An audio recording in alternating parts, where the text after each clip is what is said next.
Good morning everyone, welcome to SG edu centre daily current affair. SG edu centre daily current affair में आप सबका स्वागत है। Friends, आज है 8 अगस्त और 8 अगस्त के जितने भी इंपॉर्टेंट करंट अफेयर बन सकते हैं उसको हम लोग एमसीक्यू के रूप में देखने का प्रयास करेंगे। आइए शुरू करते हैं। आज का पहला हेडिंग्स है कि परीक्षा पे चर्चा 2025 के 8वें संस्करण को गिनीज वर्ल्ड रिकॉर्ड प्राप्त हुआ। सेकेंड है कि मोल्दोवा बना अंतर्राष्ट्रीय सौर संगठन का 107वां सदस्य। थर्ड है कि भारत ने नेपाल में चावल फोर्टिफिकेशन के लिए WFP के साथ मिलकर पहल शुरू की। फोर्थ है कि भारतीय राजनीतिक सत्यपाल मलिक का निधन कई राज्यों के राज्यपाल रह चुके हैं। फिफ्थ है कि सेंट्रल विस्टा परियोजना के तहत बनने वाले कॉमन सेंट्रल सचिवालय का नाम एक तावन रहेगा। सिक्स्थ है कि हाल ही में WHO ने हेपेटाइटिस डी को संभावित कैंसरकारी पदार्थ घोषित किया। नीति आयोग ने हाल ही में पहला इंडिया इलेक्ट्रिक मोबिलिटी इंडेक्स जारी किया। एट है कि अमेरिका ने भारत पर 25% अतिरिक्त शुल्क लगाया, कुल दर पहुंचा 50%। नाइन्थ है कि MS Swaminathan the man who paid India पुस्तक नरेंद्र लूथर ने लिखी। टेंथ है कि ग्लोबल AICT इंडेक्स 2025 में सिंगापुर सबसे ऊपर रहा। 11th है कि ध्रुव स्पेस का पहला व्यवसायिक मिशन LEAP-1 फाल्कन रॉकेट से होगा लॉन्च। 12th है कि देश की पहली फ्रेंचाइजी आधारित तीरंदाजी लीग अक्टूबर में दिल्ली यमुना स्पोर्ट कॉम्प्लेक्स में आयोजित होगी। फ्रेंड्स, आज का कोटेशन है कि there are 3 way to ultimate success. The first way is to be kind, the second way is to be kind and the third way is to be kind. यानी अंतिम सफलता तक पहुंचने के 3 रास्ते हैं। पहला रास्ता है दयालु होना, दूसरा रास्ता है दयालु होना और तीसरा रास्ता भी है दयालु होना। फ्रेंड्स, हम लोग 7 अगस्त के जितने भी इंपॉर्टेंट करंट अफेयर देखे थे उसको शॉर्टली में रिवाइज कर लेते हैं कि हाल ही में देश में पहली बार दैनिक UPI आधारित लेन देन कितने मिलियन के पार हो गया है, तो 700। हाल ही में भारतीय सेना ने किसके सहयोग से दक्षिण चीन सागर में स्कारबोरा शोल के पास पहली बार नौसैनिक अभ्यास किया है, तो फिलीपींस के सहयोग से। हाल ही में 2025 पैन अमेरिकन हॉकी कप में किस देश की पुरुष और महिला टीम ने स्वर्ण पदक जीता, तो अर्जेंटीना ने। हाल ही में अंतर्राष्ट्रीय हवाई अड्डा परिवहन संघ ने दुनिया के सबसे बड़े विमानन में भारत का क्या रैंकिंग है, तो आपका 5th। वसोहली महोत्सव 2025 का आयोजन कहां पर होगा, तो जम्मू कश्मीर में। चर्चा में रहा महानदी जल विवाद किन 2 राज्यों के बीच में है, तो उड़ीसा और छत्तीसगढ़ के बीच में। VO चिदम्बरनार बंदरगाह निम्नलिखित में से किस राज्य में स्थित है जो हरित हाइड्रोजन का उत्पादन करने वाला पहला भारतीय बंदरगाह बन गया है, ये आपको है तमिलनाडु। हाल ही में अन्नदाता सुखी भव योजना किस राज्य में शुरू किया गया है, तो ये आपको आंध्र प्रदेश में शुरू किया गया है। हाल ही में चर्चा में रही 1987 के INF परमाणु हथियार संधि का संबंध किससे है, तो इसकी जो है USA और रशिया से है। उत्तर अमेरिका की सबसे बड़ी राम जी की प्रतिमा का अनावरण कहाँ किया गया है, तो कनाडा में। हाल ही में किस देश ने स्थिरकाइन को नियंत्रित करने के लिए नया कानून लागू किया है, तो हांगकांग। हाल ही में ऑस्ट्रेलिया ने किस देश के साथ युद्ध पोतों के लिए अब तक का सबसे बड़ा रक्षा समझौता किया है, ये आपको USA के साथ। फ्रेंड्स, आज का पहला क्वेश्चन है कि परीक्षा में चर्चा 2025 के किस संस्करण को गिनीज वर्ल्ड रिकॉर्ड प्राप्त हुआ है, यानी विच एडिशन ऑफ परीक्षा Pe Charcha 2025 receive the Guinness world record. Option A 5th, option B 6th, option C 7th और ऑप्शन डी 8th। तो इसका सही आंसर है फ्रेंड्स की 8th, यानी 8th जो चर्चा था परीक्षा पे चर्चा उसको गिनीज वर्ल्ड रिकॉर्ड प्राप्त हुआ है। देख लेते हैं इसके कुछ एडिशनल इंफॉर्मेशन को कि परीक्षा पे चर्चा 2025 का 8वां संस्करण था जिसे गिनीज वर्ल्ड रिकॉर्ड प्राप्त हुआ है। इसे लार्जेस्ट ऑनलाइन काउंसलिंग सेशन यानी सबसे बड़ा ऑनलाइन काउंसलिंग के लिए Guinness book of the record दर्ज किया गया है। यह कार्यक्रम में 3.53 करोड़ से अधिक छात्रों शिक्षकों और अभिभावकों ने भाग लिया, जो इसे विशेष बनाता है। यह योजना प्रधानमंत्री नरेंद्र मोदी द्वारा किया गया था, जिसका उद्देश्य परीक्षा में छात्रों को परीक्षा के तनाव से उबारना है। यह कार्यक्रम का आयोजन शिक्षा मंत्रालय भारत सरकार द्वारा किया गया, जो छात्र हित को बढ़ावा देता है। नेक्स्ट क्वेश्चन है कि हाल ही में अंतरराष्ट्रीय सौर गठबंधन का 107वां सदस्य कौन बना है? In which country has recently become the 107th members of the International Solar Alliance? Option A Papua New Guinea, option B माल्डो, ऑप्शन सी मेडागास्कर और ऑप्शन डी इजराइल। तो इसका सही आंसर फ्रेंड्स कि माल्डो, यानी माल्दो जो है अंतरराष्ट्रीय सौर संगठन का 107वां सदस्य बना है। देख लेते हैं इसके कुछ एडिशनल इंफॉर्मेशन को कि मालदो को 107वां सदस्य देश घोषित किया गया अंतरराष्ट्रीय सौर संगठन में। यह गठबंधन भारत और फ्रांस की संयुक्त पहल पर 2015 में इसकी आईएसए की शुरुआत किया गया था। आईएसए का उद्देश्य है कि सौर ऊर्जा के उपयोग को बढ़ावा देना, टिकाऊ ऊर्जा समाधान को वैश्विक स्तर पर बढ़ावा देना है। मालदो का आईएसए में शामिल होना यूरोप के छोटे देशों के लिए सौर ऊर्जा में निवेश को प्रोत्साहित करेगा। इससे भारत की ऊर्जा कूटनीति को भी मजबूती मिलेगी और वैश्विक नेतृत्व में इसके योगदान को बढ़ाएगा। फ्रेंड्स मालदो है तो देख लेते हैं मालदो को मैप में। तो मालदो जो है यूरोप का एक कंट्री है जिसका कैपिटल चिसिनाओ है। प्रेसिडेंट की बात करें तो माई सांडू है। करेंसी की बात करें तो मालदोवन लीव है। देख लेते हैं पूछो तो जानो की बात में कि भारत के पहले केबल स्टे रेलवे ब्रिज का उद्घाटन कहां पर किया गया है? तो ये आपको जम्मू एंड कश्मीर में किया गया। पीएम मोदी ने भारत के पहले ग्रीन हाइड्रोजन हब की आधारशिला कहां पर रखी है? तो ये आपको विशाखापट्टनम में। थर्ड आई एशियन फिल्म फेस्टिवल का 21वां संस्करण कहां पर आयोजित किया गया? ये आपको मुंबई में आयोजित किया गया है। नेक्स्ट क्वेश्चन है कि नेपाल में चावल फोर्टिफिकेशन के लिए भारत ने किस संस्था के साथ मिलकर पहल शुरू की है? यानी for rice fortification in Nepal with the which organisation has India started a collaborative initiative? Option A world health organisation, option B United Nation world food programme, option C world bank और ऑप्शन डी यूनिसेफ। तो इसका सही answer friends option B यानी United Nation world food programme के साथ मिलकर भारत ने नेपाल में चावल फोर्टिफिकेशन के लिए पहल शुरू की है। देख लेते हैं इसके कुछ एडिशनल इंफॉर्मेशन को कि भारत ने विश्व खाद्य कार्यक्रम यानी वर्ल्ड फूड प्रोग्राम के साथ मिलकर नेपाल में चावल फोर्टिफिकेशन की पहल शुरू की है।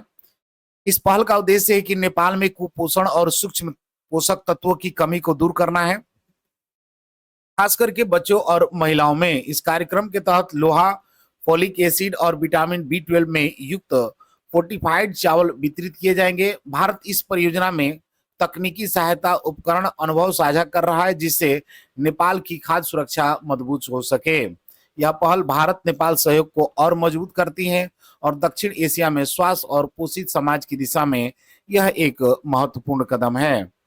देख लेते हैं बुझो तो जानो की बात में कि किस राज्य सरकार द्वारा बीमा सखी योजना शुरू की गई है? ये आपको गोवा के द्वारा शुरू किया गया है। दक्षिण भारत की पहली संक्रामक रोग अनुसंधान और निदान प्रयोगशाला कहां स्थापित की जाएगी? तो ये आपको बेंगलुरु में किया जाएगा।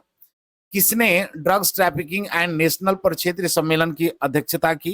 तो ये आपको गृह मंत्री अमित शाह के द्वारा किया गया। नेक्स्ट क्वेश्चन है कि हाल ही में भारतीय राजनीतिज्ञ सत्यपाल मलिक का निधन हो गया, वे किस राज्य के राज्यपाल थे? यानी Indian political Satyapal Malik passed away, he was the former governor of which state? Option A Ladakh, option B Gujarat, option C Jammu Kashmir और ऑप्शन डी राजस्थान। इसका सही आंसर फ्रेंड्स है कि जम्मू कश्मीर। यानी भारतीय राजनीति के सत्यपाल मलिक का निधन हुआ है, ये इससे पहले जम्मू कश्मीर के राज्यपाल थे। देख लेते हैं कुछ एडिशनल इन्फॉर्मेशन को कि हाल ही में पूर्व राज्यपाल सत्यपाल मलिक का निधन हुआ। वे एक अनुभवी राजनीतिज्ञ और कई राज्यों में राज्यपाल रह चुके थे। जम्मू कश्मीर के अंतिम पूर्णकालिक राज्यपाल रहे। वे जम्मू कश्मीर के अंतिम पूर्णकाल थे राज्यपाल थे जब वहां पर अनुच्छेद 370 हटाया गया अगस्त 2019 में। उन्होंने गोवा, बिहार, जम्मू कश्मीर और अंत में मेघालय जैसे राज्यों में राज्यपाल के रूप में कार्य किया है। सत्यपाल मलिक ने अपने राजनीतिक जीवन की शुरुआत भारतीय क्रांति दल से की थी। बाद में कांग्रेस, समाजवादी पार्टी और भारतीय जनता पार्टी से जुड़े रहे। वे किसान और आम जनता के मुद्दों पर खुलकर बोलने के लिए जाने जाते हैं और वे अपने स्वतंत्र विचार के लिए चर्चा में रहते हैं। फ्रेंड्स, जम्मू कश्मीर है तो देख लेते हैं जम्मू कश्मीर को मैप में। तो जम्मू कश्मीर जो है उत्तर भारत का एक स्टेट है, यूनियन टेरिटरी है, जिसका कैपिटल श्रीनगर में है। ये आपको समर में हो जाता है, जबकि विंटर में इसका कैपिटल जम्मू हो जाता है। लेफ्टिनेंट गवर्नर की बात करें तो मनोज सिन्हा है। सीएम की बात करें तो उमर अब्दुल्ला है। लोकसभा की 5 और राज्यसभा की 4 सीटें हैं। स्टेट लेजिस्लेचर की बात करें तो यहाँ पर यूनिकैमरल देखने को मिलता है। नेक्स्ट क्वेश्चन है कि सेंट्रल विस्टा प्रोजेक्ट के तहत बनने वाले कॉमन सेंट्रल सेक्रेटरिएट का नाम क्या है? यानी what is the name of the common Central Secretariat to be build under the Central Vista project? Option A Bharat Mandapam, option B Shaurya Bhavan, option सी कर्तव्य भवन और ऑप्शन डी शास्त्री भवन। तो इसका सही आंसर फ्रेंड्स की कर्तव्य भवन। यानी सेंट्रल विस्टा प्रोजेक्ट के तहत बनने वाले कॉमन सेंट्रल सेक्रेटरिएट का नाम कर्तव्य भवन रखा गया है। देख लेते हैं इसके कुछ एडिशनल इंफॉर्मेशन को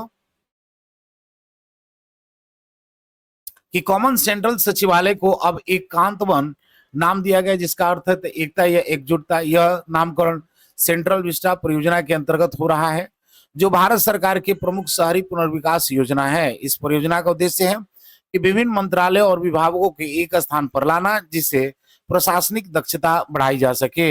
एकांत वन परिसर में भी आधुनिक सुविधाएं, ग्रीन फील्डिंग फीचर्स और स्मार्ट ऑफिस इंफ्रास्ट्रक्चर होगा।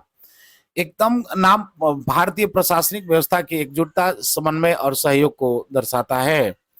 नेक्स्ट क्वेश्चन है कि हाल ही में डब्ल्यूएचओ ने किसे कैंसरकारी घोषित किया है? यानी recently who has declare which the following as a carcinogenic, यानी cancer causing? Option A bird flu, option B malaria, option C TB यानी ट्यूबरकुलोसिस और ऑप्शन डी हेपेटाइटिस डी। तो इसका सही आंसर फ्रेंड्स की हेपेटाइटिस डी। यानी हाल ही में डब्ल्यूएचओ ने हेपेटाइटिस को कैंसरकारी घोषित किया है।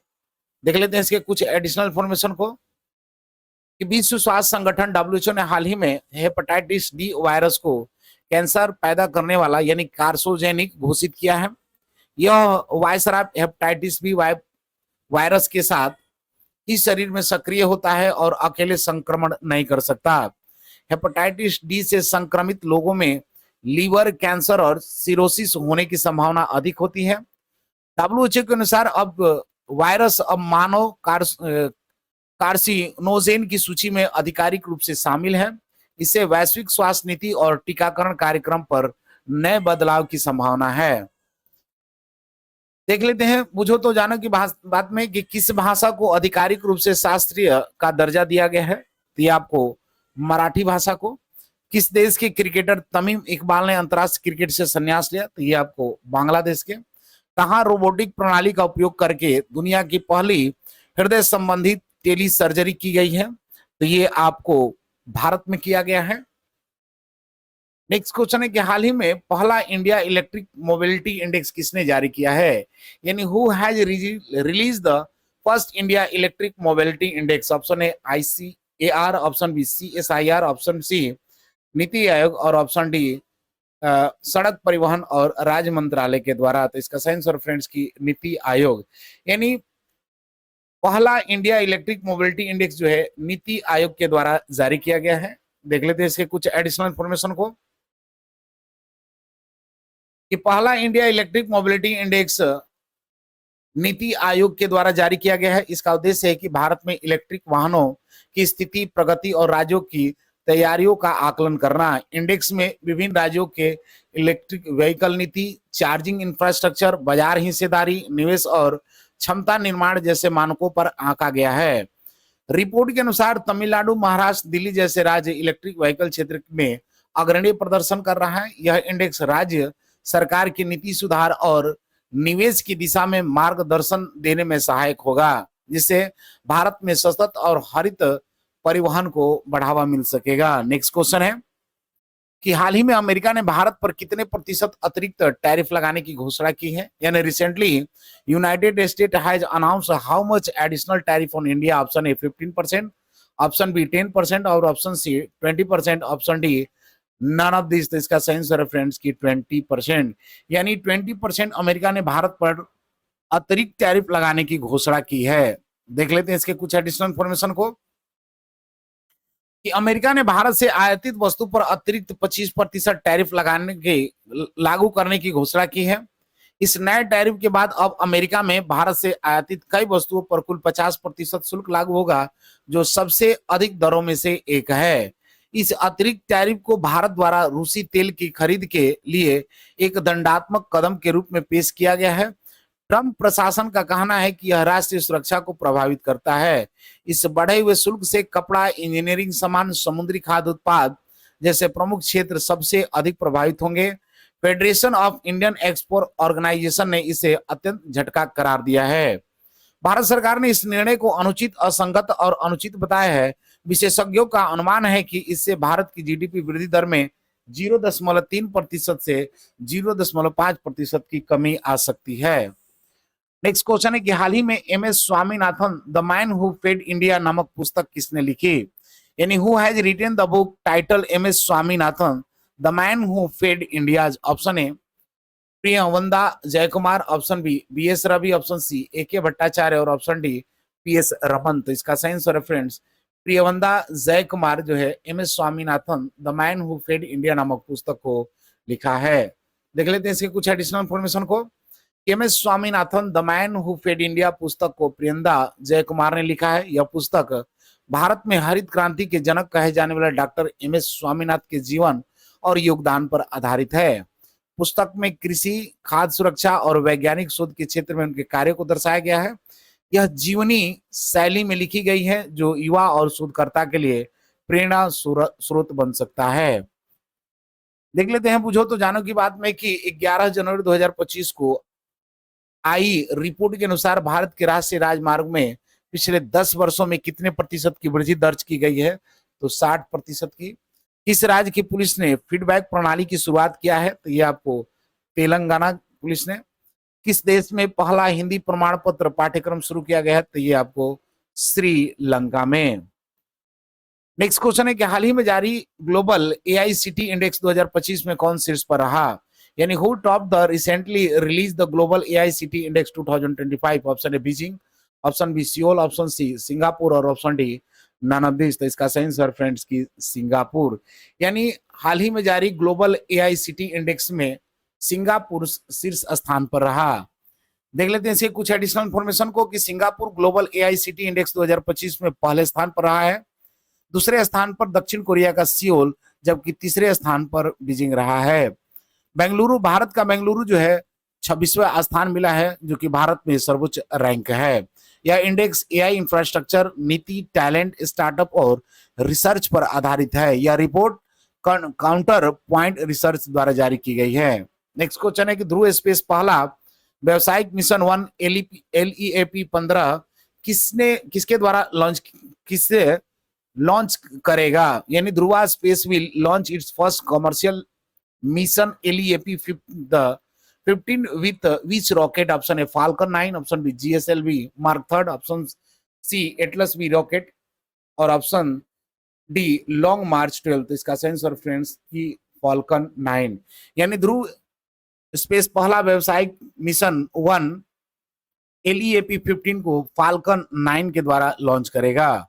देख लेते हैं इसके कुछ एडिशनल इंफॉर्मेशन को कि ध्रुव स्पेस का पहला व्यावसायिक उपग्रह मिशन स्पेसएक्स के फाल्कन 9 रॉकेट से लॉन्च किया जाएगा। मिशन का नाम है LEAP फर्स्ट, यानी लॉन्च इवैल्यूएट एनालाइज प्रोग्रेस है, जिसे कुछ रिपोर्टों में LEAP 15 के रूप में संदर्भित किया गया है। लॉन्च का स्थान और समय जो है आपको तीसरी तिमाही में कैंप कैनवेरल अमेरिका से किया जाएगा। इस मिशन का उद्देश्य है कि ध्रुव स्पेस द्वारा विकसित नैनो सैटेलाइट और क्यूबसैट की कक्षा में स्थापित करना और उनके प्रदर्शन क्षमताओं को परीक्षण करना है। यह भारत के निजी अंतरिक्ष क्षेत्र के लिए एक ऐतिहासिक उपलब्धि होगी, जिसे मेड इन इंडिया सैटेलाइट तकनीक को वैश्विक मंच पर प्रमोट किया जाएगा।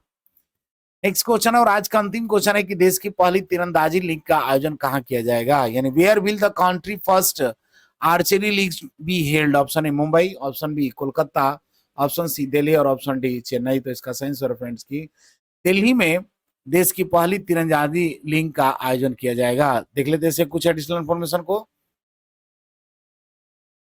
कि अब पहली पहली फ्रेंचाइजी आधारित तीरंदाजी लीग अक्टूबर 2025 में नई दिल्ली के यमुना स्पोर्ट्स कॉम्प्लेक्स में आयोजित की जाएगी। यह एक लीग टूर्नामेंट होगा जिससे पुरुष और महिला रिकवर और कंपाउंड दोनों तरह के तीरंदाजी फ्रेंचाइज टीमें के माध्यम से भाग लेंगे। लीग में भारत के शीर्ष तीरंदाजों के साथ दुनिया के टॉप 10 में शामिल विदेशी खिलाड़ी को भी शामिल किया जाएगा। यह पहल का उद्देश्य है कि भारतीय तीरंदाजी पारिस्थितिकी तंत्र का मजबूत करना और युवा खिलाड़ी को अवसर प्रदान करना है। इसे वर्ल्ड आर्चरी एशिया और भारत के खेल मंत्रालय का समर्थन प्राप्त है। फ्रेंड्स, लास्ट वीडियो क्वेश्चन था कि हाल ही में अन्नदाता सुखी भव योजना किसके द्वारा शुरू किया गया है, तो इसका सही आंसर है ऑप्शन बी, आंध्र प्रदेश के द्वारा। आज का क्वेश्चन है कि हाल ही में जारी ग्लोबल एआईसीटी इंडेक्स 2025 में कौन शीर्ष पर रहा। Option A Beijing, option B Seoul, option C Singapore और ऑप्शन डी इनमें से कोई नहीं। तो फ्रेंड्स, इसका आंसर कमेंट बॉक्स में जरूर दें। मिलते हैं अगले वीडियो में, तब तक के लिए जय हिंद।